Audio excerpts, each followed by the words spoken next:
1.25. What quantity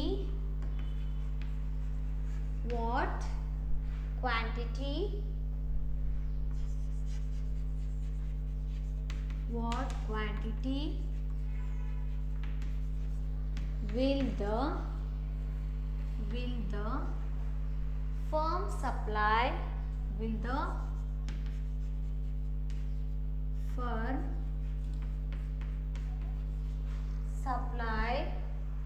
at the new price?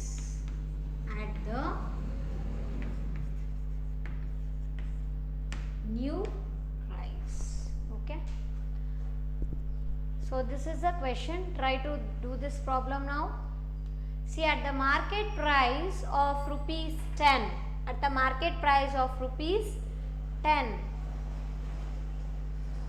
ಅಂದರೆ ಒಂದು ಪ್ರಾಡಕ್ಟಿನ market price ಎಷ್ಟಿದೆ ಅಂತ ₹10. ಹಾಗಾದರೆ ಅದು ನಾವೇನಂತ ತಗೋಬೋದು? P1 ಅಂತ ತಗೋಬೋದಲ್ವಾ, old price. A firm supplies 4 units of output. Market price ₹10 ಇದ್ದಾಗ ಔಟ್ಪುಟ್ ಎಷ್ಟಿದೆ ಅಂತೆ? 4 ಯೂನಿಟ್ಸ್. ಹಾಗಾದ್ರೆ ಅದೇನದು? Q1 value. Okay, the market price increases to ₹30.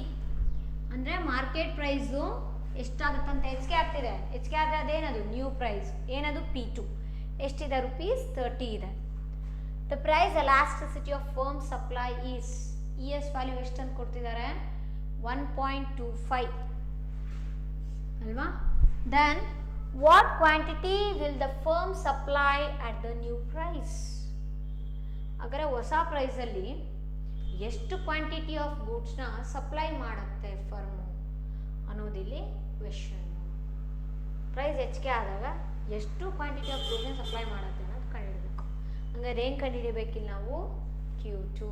ಗೊತ್ತಾಯ್ತಾ? ಪ್ರಾಬ್ಲಮಲ್ಲಿ P1 ಕೊಟ್ಟಿದ್ದಾರೆ, Q1 ಕೊಟ್ಟಿದ್ದಾರೆ, ES ವ್ಯಾಲ್ಯೂ ಕೊಟ್ಟಿದ್ದಾರೆ. ಓಕೆ, Q2ನ ನಾವಿಲ್ಲಿ ಕ್ಯಾಲ್ಕುಲೇಟ್ ಮಾಡಬೇಕು. P2 ಕೂಡ ಕೊಟ್ಟಾಗಿದೆ. ಹಾಗಾದರೆ Q2 ಎಷ್ಟು? ಫೈನಲ್ ಔಟ್ಪುಟ್ ವ್ಯಾಲ್ಯೂ ಅಂತ ಕೇಳೋ ಬದಲು ಏನು ಕೇಳಿದ್ದಾರೆ? What quantity will the firm supply at the new price ಅಂತ ಕೇಳಿದ್ದಾರೆ. ಓಕೆ, ಸೊ ಫಸ್ಟ್ ಈಗ ನಾವು ಗಿವನ್ ಡಾಟಾ ಬರ್ಕೊಳ್ಳೋಣ. ಪ್ರಾಬ್ಲಮಲ್ಲಿ ಗಿವನ್ ಏನು ಕೊಟ್ಟಿದ್ದಾರೆ ನೋಡಿ. What they are given? P1 ಎಷ್ಟಿದೆ ಅಂತೆ? ₹10.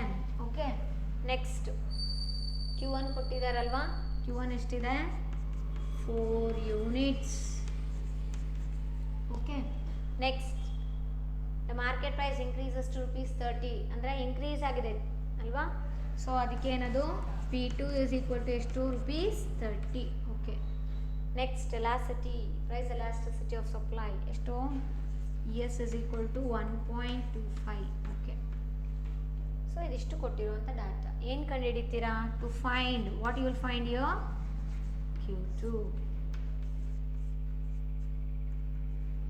Q2ನ ಕಂಡುಹಿಡಿಬೇಕು. ಓಕೆ,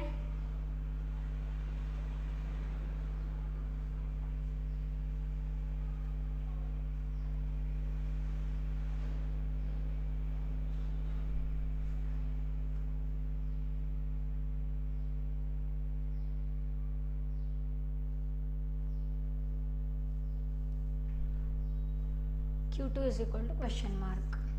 ಸೊ ಇಲ್ಲಿ price elasticity of supply value ಕೊಟ್ಟಿದ್ದಾರೆ.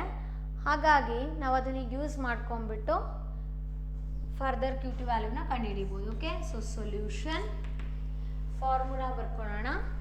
ES price elasticity of supply formula ಏನು? ES is equal to delta Q divided by Q into delta Q divided by Q1 into P1 divided by delta P. Okay, so ನಮಗೆ delta Q ಗೊತ್ತಿಲ್ಲ, unknown factor. Okay, delta Pನೂ ಗೊತ್ತಿಲ್ಲ ನಮಗಿಲ್ಲಿ. ಆದರೆ ನಾವು calculate ಮಾಡ್ಬೋದಲ್ವಾ? ಇಲ್ಲಿ delta P calculate ಮಾಡ್ತೀರಾ ಯಾವ ರೀತಿ? Delta P is equal to P2 minus P1 ಮಾಡಿದ್ರೆ ನಮಗೆ ಡೆಲ್ಟಾ P ವ್ಯಾಲ್ಯೂ ಬರುತ್ತಾ? ಓಕೆ, ಸೊ P2 ಎಷ್ಟಿದೆ? 30 ಮೈನಸ್ P1 ಎಷ್ಟಿದೆ? 10. So 30 minus 10 you will get 20. So delta P value ಎಷ್ಟು? ₹20 ಬರುತ್ತೆ. ಓಕೆ, ₹20. ಸೊ ಹಾಗಾದರೆ ನಮಗೆ ಡೆಲ್ಟಾ ಕ್ಯೂ ಅನ್ನೋದು ಅಷ್ಟೇ ಅನ್ನೋನ್ ಫ್ಯಾಕ್ಟರ್ ಇಲ್ಲಿ, ಇನ್ನು ಉಳಿದೆಲ್ಲ ಗೊತ್ತಿದೆ. ಸೊ ಗೊತ್ತಿರೋಂಥ ವ್ಯಾಲ್ಯೂಸ್ನ ಸಬ್ಸ್ಟಿಟ್ಯೂಟ್ ಮಾಡೋಣ. ಇಲ್ಲಿ ಇ ಎಸ್ ವ್ಯಾಲ್ಯೂ ಎಷ್ಟಿದೆ ಹೇಳಿ, 1.25. ಸೊ ಇಲ್ಲಿ 1.25 ಬರೆಯೋಣ. Okay, is equal to delta Q ಗೊತ್ತಾ, ಇಲ್ಲ ಅನ್ನೋನ್ ಫ್ಯಾಕ್ಟರ್. ಹಾಗೆ ಹೇಳಿ delta Q divided by Q one ಎಷ್ಟು ಕೊಟ್ಟಿದ್ದಾರಲ್ವಾ, 4 ಯೂನಿಟ್. ಸೊ 4 ಅಂತ ಬರೆಯೋಣ ಇಂಟು ಪಿ ಒನ್ ಎಷ್ಟಿದೆ, ಇನಿಷಿಯಲ್ ಪ್ರೈಸ್ ಅಥವಾ ಓಲ್ಡ್ ಪ್ರೈಸ್ ಎಷ್ಟಿದೆ ಹೇಳಿ, ₹10. So 10 divided by delta P calculate ಮಾಡಿದ್ವಲ್ವಾ, ಎಷ್ಟಿದೆ, ₹20 ಇದೆ ತಾನೆ. ಸೊ ಇಲ್ಲಿ 20 ಬರ್ಕೊಳ್ಳಿ.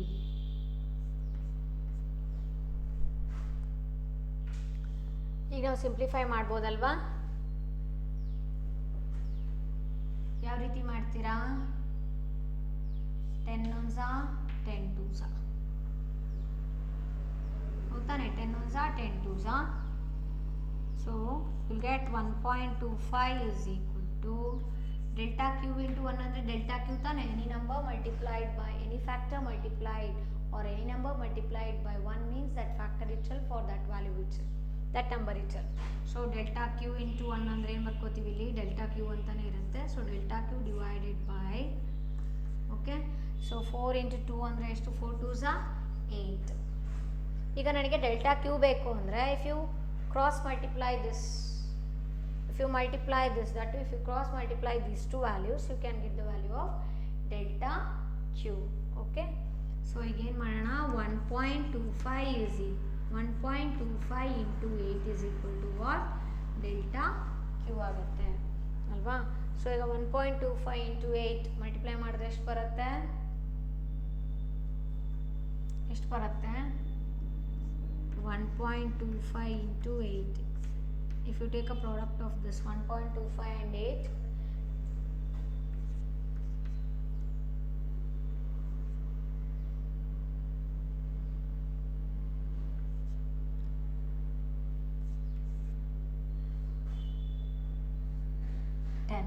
isn't it, 1.25 into 8 we will get 10. So 10 is equal to what, delta q. So ಏನು ಅರ್ಥ ಇದ್ರದ್ದು ಅಂದರೆ, therefore delta q is equal to 10 units ಅಲ್ವಾ. change in the quantity of output of goods, the change in the quantity of output or change in the output level is equal to what, 10 units ಅಂತ ಬಂತು. ಈಗ ನಾವು Q1 ಗೊತ್ತಿತ್ತು ಮತ್ತು delta Q ಗೊತ್ತಿತ್ತು ಅಂದರೆ Q2ನ ಈಸಿಯಾಗಿ ಕಂಡುಹಿಡಿಬೋದು. ಯಾವ ರೀತಿ ಹೇಳಿ, delta Q is equal to Q2 minus Q1. ಹಾಗಾದ್ರೆ ಇಲ್ಲಿ ಏನು ಬರ್ಕೋಬೋದು ನಾವು next, delta Q is equal to, we know that delta q can be calculated by taking a difference between the final output and initial output level of firms, or we can say that delta q, that is change in quantity, can be calculated by taking a difference between q2 and q1. So delta q is equal to delta q is equal to q2 minus q1 ಅಲ್ವಾ. So q2 ಗೊತ್ತಾ ನಿಮಗೆ, ಇಲ್ಲ ನಮಗೆ Q2 value ಗೊತ್ತಿಲ್ಲ. So Q1 ಗೊತ್ತಿದೆ, delta Q ಗೊತ್ತಿದೆ. ಇದು right hand ಸೈಡಿಂದ ಲೆಫ್ಟಿಗೆ ಬಂದರೆ ಪ್ಲಸ್ Q1 ಆಗುತ್ತೆ sir. So delta Q plus Q1 is equal to what, Q2.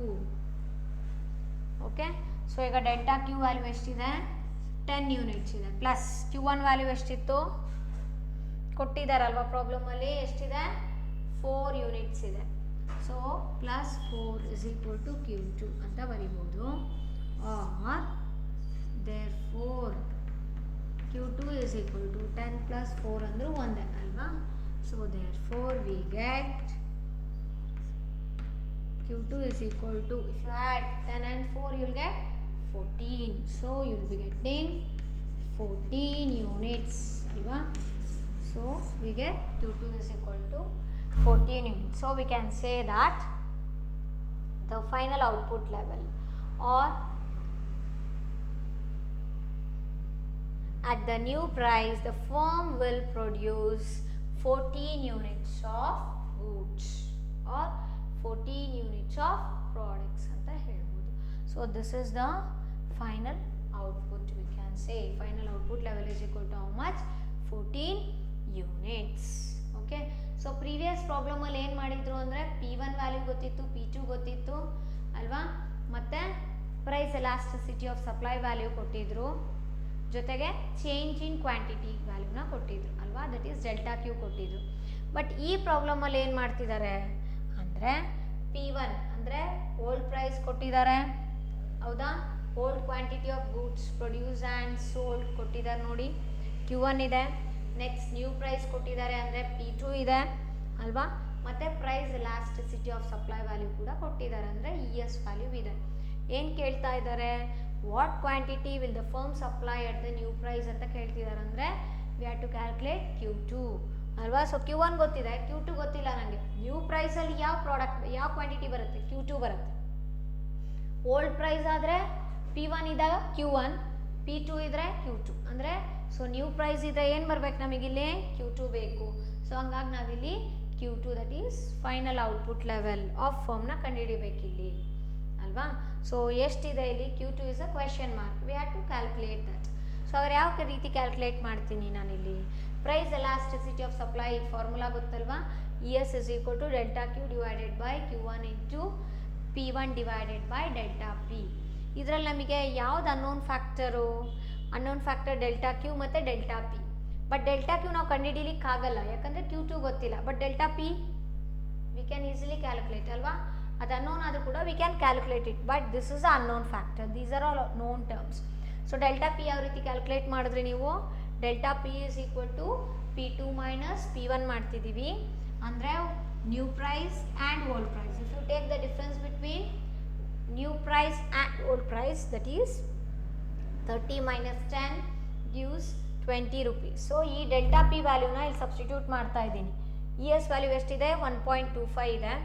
Delta Q ನಮಗೆ ಗೊತ್ತಿಲ್ಲ, ಸೊ ಹಾಗಾಗಿ ಅದು ಹಾಗೆ ಇರಲಿ, ಅನ್ನೋನ್ ಫ್ಯಾಕ್ಟರು. Q1 ಗೊತ್ತಿದೆ, ಎಷ್ಟು, 4 ಯೂನಿಟ್ಸ್ ಪ್ರಾಬ್ಲಮಲ್ಲಿ ಕೊಟ್ಟಿದ್ದಾರೆ ನಮಗೆ. ಇಂಟು P1 ಅಂದರೆ ಇನಿಷಿಯಲ್ ಪ್ರೈಸ್ ₹10 ಇತ್ತು, change in the price delta P calculate ಮಾಡಿದ್ದೀರಾ, ಎಷ್ಟು ಬಂದಿತ್ತು, ₹20. ಸೊ ಇದನ್ನೆಲ್ಲ ಸಬ್ಸ್ಟಿಟ್ಯೂಟ್ ಮಾಡಿಕೊಂಡಾಗ ಸಿಂಪ್ಲಿಫೈ ಮಾಡಿದ್ರೆ ನಮಗೆ ಡೆಲ್ಟಾ ಕ್ಯೂ ಅಂದರೆ change in the quantity of output ಎಷ್ಟು ಬರುತ್ತೆ, 10 ಯೂನಿಟ್ಸ್ ಬರುತ್ತೆ. ಸೊ ಈಗ ನಮಗೆ ಚೇಂಜ್ ಇನ್ ದ ಕ್ವಾಂಟಿಟಿ ಗೊತ್ತು, ಮತ್ತು initial output level of firm supply curve ಗೊತ್ತಿದೆ. Q1 ಗೊತ್ತಿದೆ, ಅದು ಗೊತ್ತಿದ್ರೆ ನಮಗೆ Q2ನ ನಾವು ವೆರಿ ಈಸಿಲಿ ಕ್ಯಾಲ್ಕುಲೇಟ್ ಮಾಡ್ಬೋದು. ಯಾವ ರೀತಿ, delta Q is equal to Q2 minus Q1 ತೊಗೋತೀರಾ. ಸೊ ನಮಗೆ ಅನ್ನೋನ್ ಫ್ಯಾಕ್ಟರ್ ಯಾವ್ದು ಇದರಲ್ಲಿ, Q2 ಅಂದರೆ ಫೈನಲ್ ಔಟ್ಪುಟ್ ಲೆವೆಲ್ ಗೊತ್ತಿಲ್ಲ ನನಗೆ. ನ್ಯೂ ಪ್ರೈಸ್ ಇದ್ದಾಗ so new quantity of products produce and sold ಗೊತ್ತಿಲ್ಲ ಅಲ್ವಾ. ಸೊ ಅದನ್ನು ಕಂಡುಹಿಡಿಬೇಕು ಅಂದರೆ ಏನು ಮಾಡ್ತೀನಿ ನಾನು, initial output level RHS right hand ಸೈಡಲ್ಲಿ ಇರೋದು ಲೆಫ್ಟ್ ಸೈಡ್ ಹೋಗುತ್ತೆ. ಸೊ ಸೈನ್ ಮೈನಸ್ ಇದು ಪ್ಲಸ್ ಆಯಿತು. So delta Q plus Q1 is equal to Q2 ಆಗುತ್ತೆ.